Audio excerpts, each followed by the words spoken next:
अगर आप debit card और क्रेडिट कार्ड का इस्तेमाल करते हैं तो ये खबर आपके लिए बेहद जरूरी है। डेबिट कार्ड और क्रेडिट कार्ड ने जिंदगी को जितना आसान बनाया है, उससे ज्यादा बढ़ते डिजिटल फ्रॉड से मुश्किलें भी बढ़ गई हैं। आधार कार्ड और मोबाइल नंबर का डेटा लीक होने की बहस के बीच अब एक और नई सिरदर्दी आ गई है। दरअसल देश के 70 लाख से ज्यादा यूजर्स के क्रेडिट और डेबिट कार्ड का डेटा लीक हो गया है। एक सिक्योरिटी रिसर्चर के मुताबिक ये डेटा डार्क वेब के माध्यम से ऑनलाइन लीक हुआ है। डेटा लीक में भारतीय कार्ड धारकों के केवल नाम ही नहीं, बल्कि उनके mobile numbers, income levels, email ID और परमानेंट अकाउंट नंबर यानी कि पैन डिटेल्स भी शामिल है।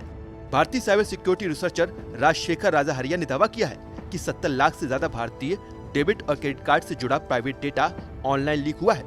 राजाहरिया को यह जानकारी डार्क वेब फोरम के जरिए मिली है, जहां इन डेटा को संभावित ग्राहकों को बेचा जा सकता है।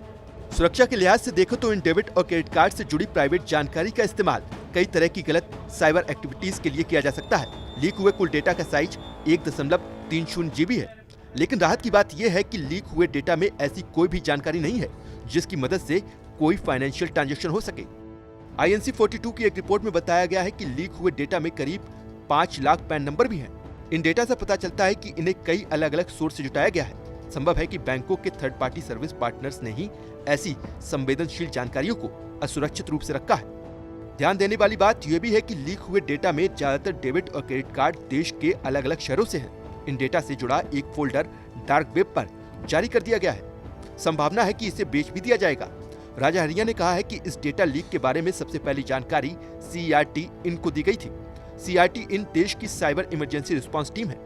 हालांकि अभी तक उन्हें CERT इन की तरफ से कोई भी जवाब नहीं आया है। इसमें यह भी बताया गया है कि कार्ड होल्डर्स में एक विशेष तरह की समानता भी देखने को मिली है। लीक हुए डेटा में जिन कार्ड होल्डर्स की जानकारी है वो axis bank, Bharat heavy electric limited, Kellogg India private limited और मैकेंसी एंड कंपनी में काम कर चुके हैं। इसमें ऐसे लोगों के कार्ड की भी जानकारी है जो सालाना 7 लाख से लेकर 35 लाख रुपए तक की कमाई करते हैं। इंटरनेट पर ऐसी कई वेबसाइट हैं जो ज्यादातर इस्तेमाल होने वाले गूगल, बिंग जैसे सर्च इंजन और सामान्य ब्राउजिंग के दायरे में नहीं आती। इन्हें डार्क नेट या डीप नेट कहा जाता है। इस तरह की वेबसाइट तक स्पेसिफिक ऑथराइजेशन प्रोसेस, सॉफ्टवेयर और कॉन्फ़िगरेशन की मदद से पहुंचा जा सकता है।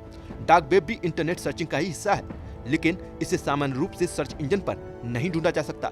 इस तरह की साइट को खोलने के लिए विशेष तरह के ब्राउजर की जरूरत होती है, जिसे टोर कहते हैं।